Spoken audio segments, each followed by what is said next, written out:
Atlântida, a civilização perdida. Imagine acordar em uma cidade onde o sol nasce através de cristais gigantes, onde carruagens se movem sem cavalos e onde as leis da física parecem dobrar-se à vontade humana. Não é fantasia, não é ficção. Se a Atlântida realmente existiu, ela foi o auge da civilização humana e também seu maior pesadelo. Uma sociedade tão avançada que faria nossos smartphones parecerem brinquedos primitivos, mas com um preço tão alto que você não sobreviveria um único dia. Um império construído sobre segredos que, se revelados hoje, reescreveriam completamente nossa história.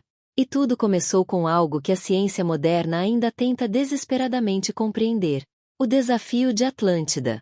Se você acha que está preparado para qualquer desafio, espere até descobrir porque a civilização mais poderosa da história desapareceu sem deixar rastros. Mas antes de te contar sobre essa civilização perdida, você precisa entender como seria a vida em Atlântida.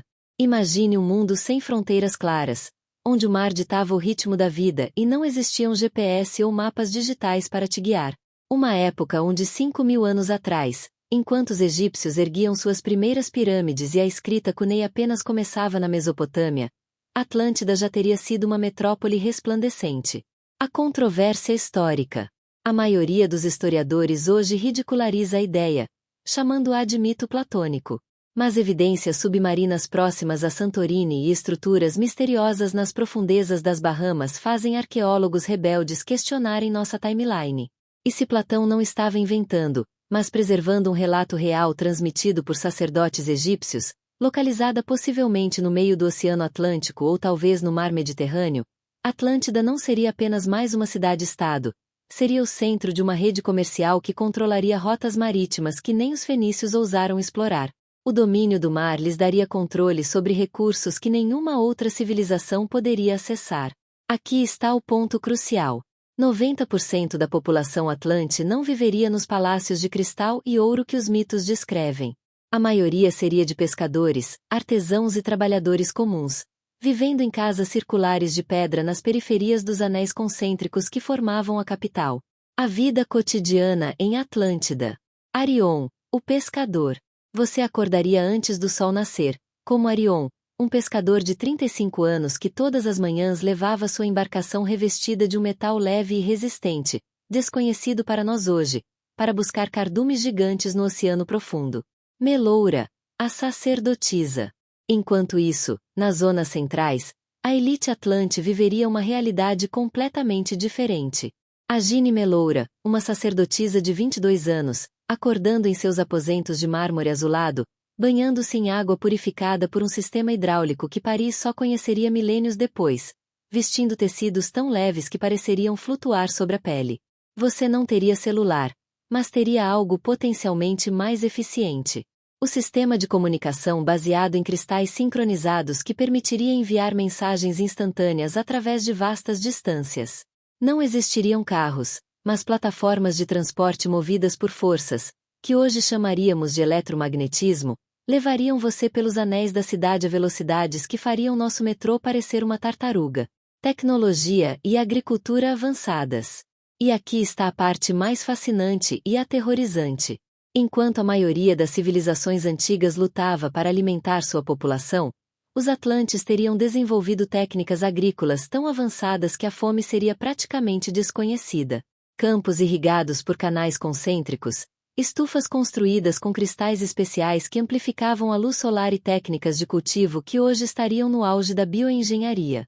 Mas havia um preço oculto por essa abundância, a pressão constante para manter a sociedade funcionando, o sistema de castas tão rígido que um nascido pescador jamais poderia aspirar a se tornar um engenheiro de cristais.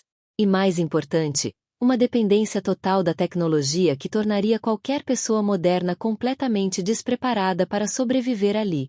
A magia da tecnologia atlante. Porque em Atlântida você não precisaria apenas entender tecnologia, você precisaria entender sua magia. E foi essa linha tênue entre ciência avançada e poder inexplicável que definiu a tecnologia atlante. Cristais como condutores. Enquanto nós hoje dependemos de silício e eletricidade, os atlantes dominaram algo muito mais poderoso e perigoso: a manipulação de cristais e campos energéticos naturais da Terra.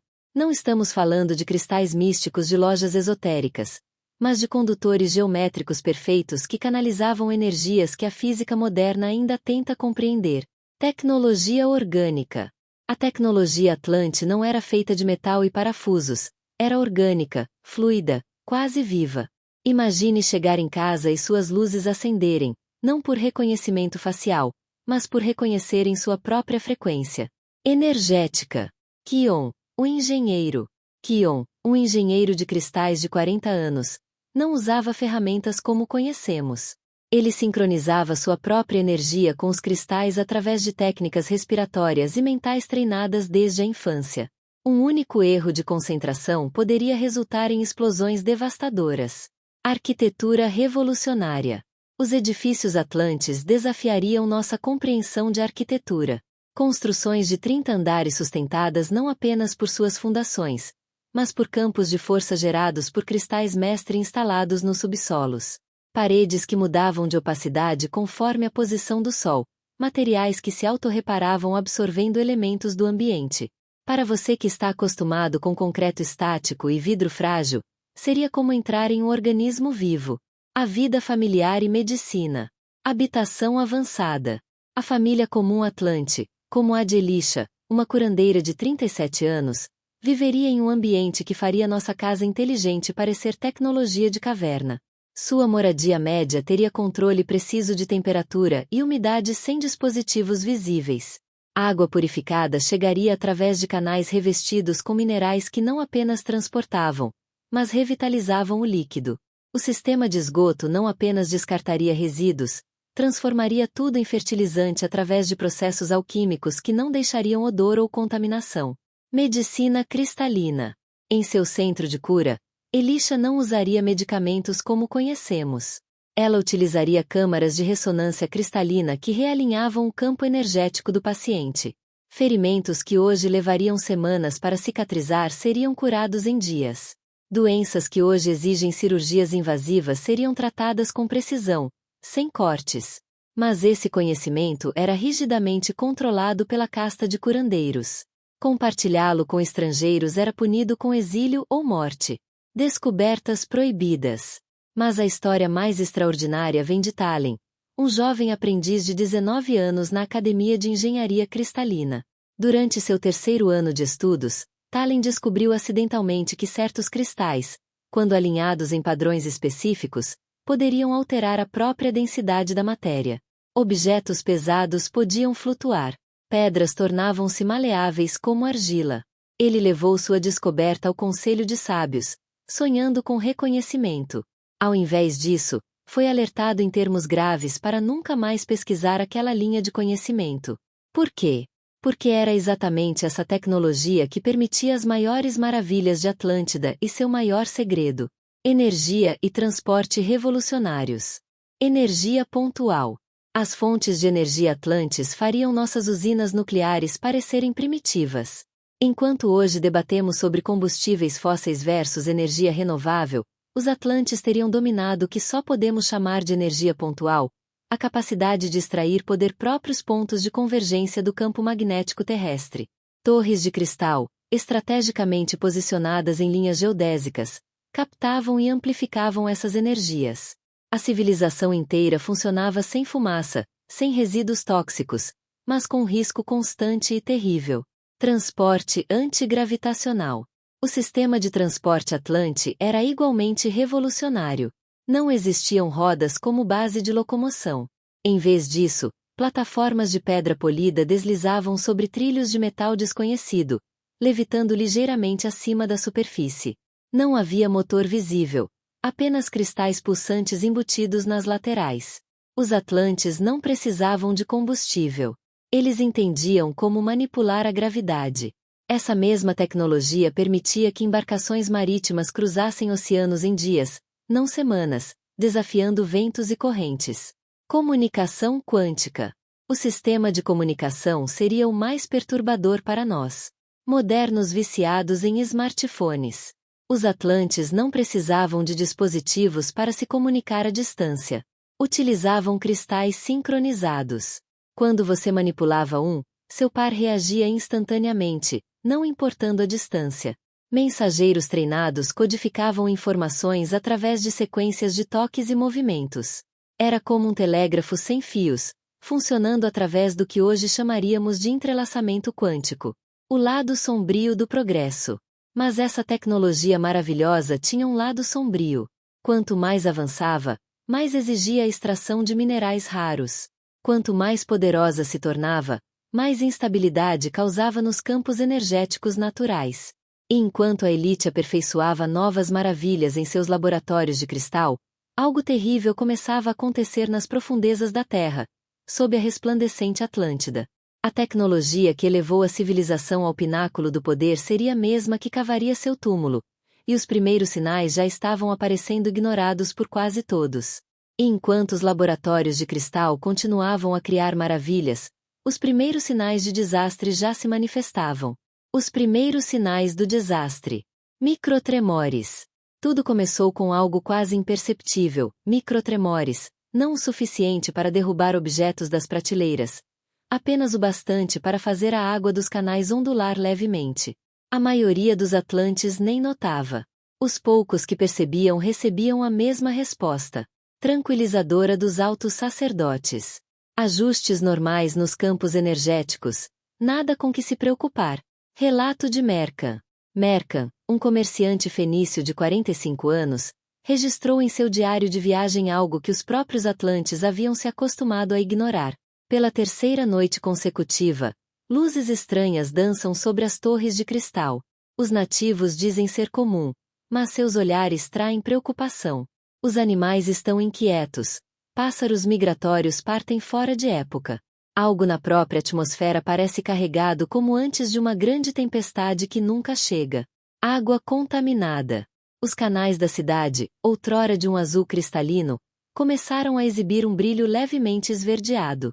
Os engenheiros de águas aumentaram a quantidade de minerais purificadores, explicando que era apenas uma floração algal passageira. Mas Cara, uma jovem da casta dos agricultores, notou que as plantas irrigadas com essa água cresciam deformadas, com folhas retorcidas e frutos amargos. Quando tentou alertar seu supervisor, foi rapidamente silenciada e transferida para outra seção. Escalada da crise. Fissuras e decretos. À medida que os tremores aumentavam em frequência, fissuras começaram a aparecer nas construções periféricas.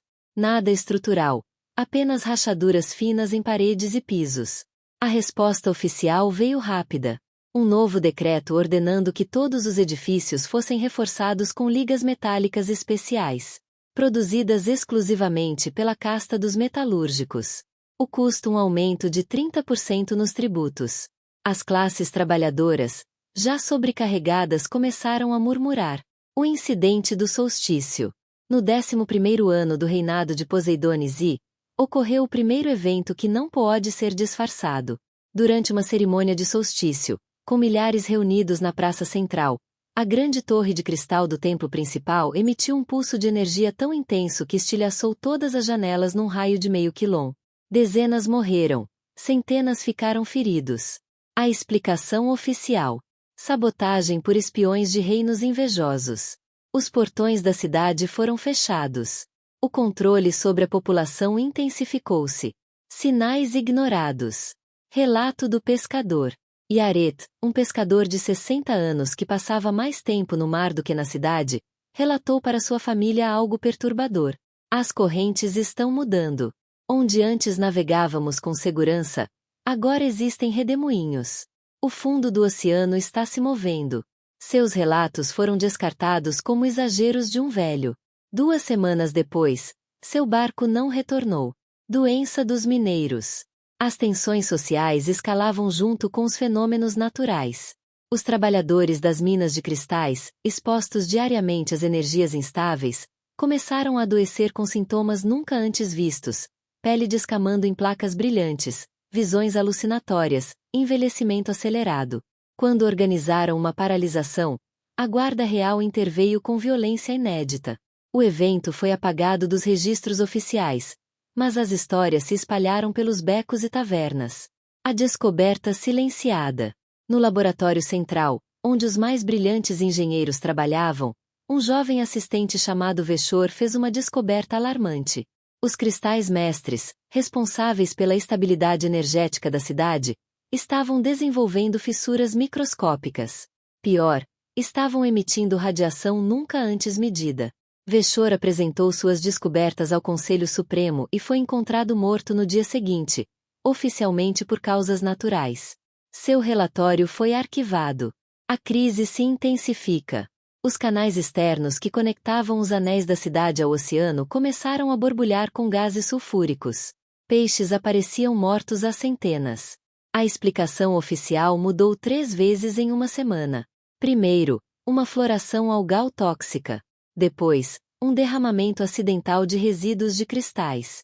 Finalmente, envenenamento deliberado por inimigos estrangeiros. A população já não sabia em que acreditar. No Palácio Real, enquanto a crise se intensificava, ocorria o impensável, uma divisão no próprio Conselho Supremo. Um grupo liderado pelo sumo sacerdote Atlen insistia que os sistemas cristalinos deveriam ser desativados imediatamente para permitir que os campos energéticos naturais se estabilizassem. O outro grupo, liderado pelo próprio rei, argumentava que apenas mais poderia corrigir os desequilíbrios, que a solução era construir cristais mestres ainda maiores, extrair mais energia, expandir o controle. O caminho para o desastre. O rei venceu o debate. As minas de cristal operavam agora dia e noite. Novas torres foram erguidas em tempo recorde. O brilho da cidade intensificou-se a tal ponto que, conta-se, podia ser visto do outro lado do oceano. As drenagens de energia atingiram níveis nunca antes tentados. Por algumas semanas, pareceu funcionar.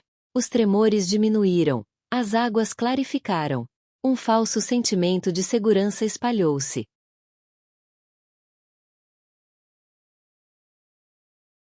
Foi então que o impensável aconteceu.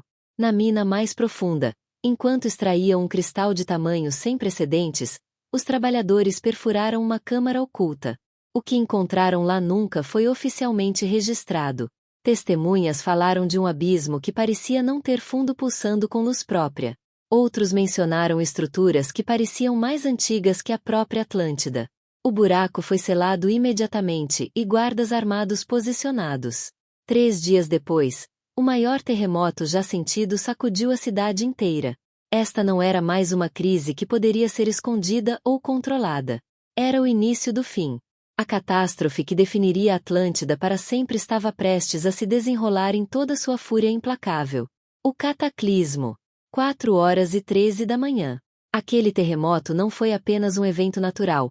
Foi como se a própria Terra estivesse rejeitando a civilização atlante. Começou às 4h13 da manhã, quando a maioria dos cidadãos ainda dormia. O primeiro tremor durou 67 segundos, tempo suficiente para derrubar as estátuas do templo central e rachar os aquedutos principais.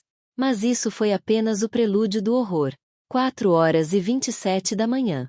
Às 4h27, o segundo abalo, 2 vezes mais forte, acordou até mesmo os mais profundos dormentes. Os cristais mestres, projetados para absorver e redistribuir energia, começaram a sobrecarregar.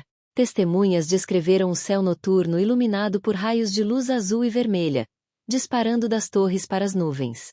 As famosas fontes da Praça Real inverteram seu fluxo, lançando água a mais de 30 metros de altura. A família de Laurel. A família de Laurel, um engenheiro de médio escalão de 42 anos, foi uma das primeiras a tentar fugir.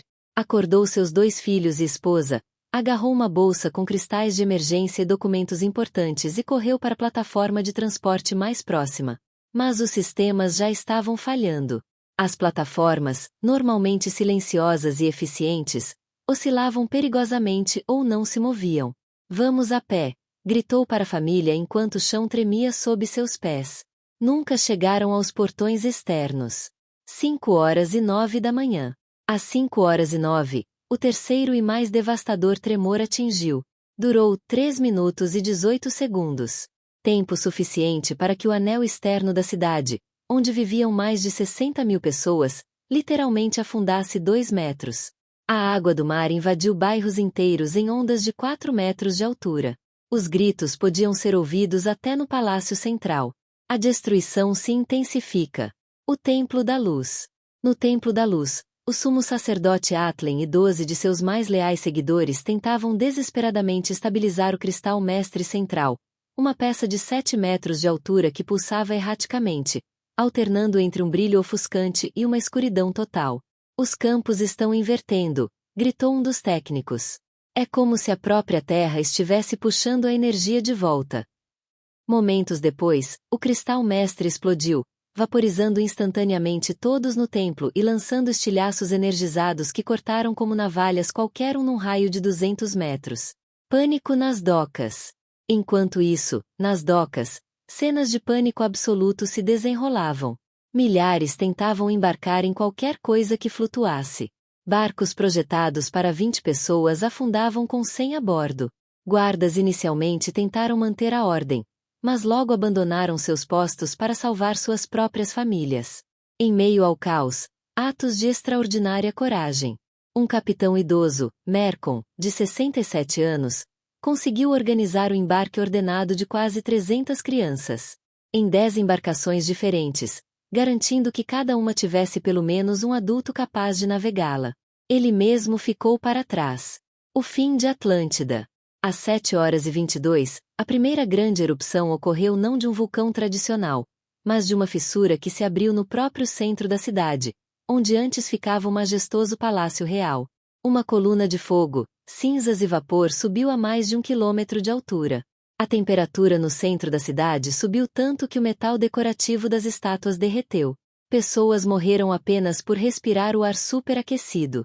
O rei Poseidones IV e sua corte mais próxima haviam se refugiado na câmara de cristal subterrânea, projetada especificamente para emergências. Acreditavam estar seguros. Mas enquanto os engenheiros tentavam ativar o sistema de escape, a água do mar, misturada com lava, encontrou seu caminho através de fissuras microscópicas. A temperatura passou de 30 de Dumu para 140 em questão de segundos. Ninguém sobreviveu. A devastação final. Destruição na superfície. Na superfície a devastação atingia proporções bíblicas. Das 10 torres de cristal que definiam os Quiline Atlante, 7 haviam desabado completamente. As 3 restantes emitiam pulsos de energia descontrolados, criando distorções atmosféricas visíveis a olho nu, como ondas no próprio ar. Onde antes havia ordem e simetria, agora existia apenas caos. O colapso do anel protetor. Às 10h47, a maior tragédia. O anel protetor externo, uma maravilha de engenharia cristalina que mantinha o mar afastado, finalmente cedeu, não gradualmente, mas de uma vez. Uma parede de água de 20 metros de altura avançou sobre a cidade a 805 quilômetros. Estruturas que haviam resistido aos terremotos foram simplesmente varridas. Dos aproximadamente 170 mil habitantes que acordaram naquela manhã em Atlântida, estima-se que 130 mil morreram nas primeiras 12 horas. O testemunho de Elara. Nas colinas a oeste, um grupo de refugiados assistia ao impensável. Elara, uma escriba de 29 anos, descreveu em uma placa de argila que seria encontrada milênios depois. A joia do mundo está sendo devorada pelo mar. As águas não agem naturalmente. Elas parecem famintas, como se buscassem deliberadamente destruir cada vestígio de nossa civilização. Os deuses não estão apenas nos punindo, estão tentando apagar que jamais existimos.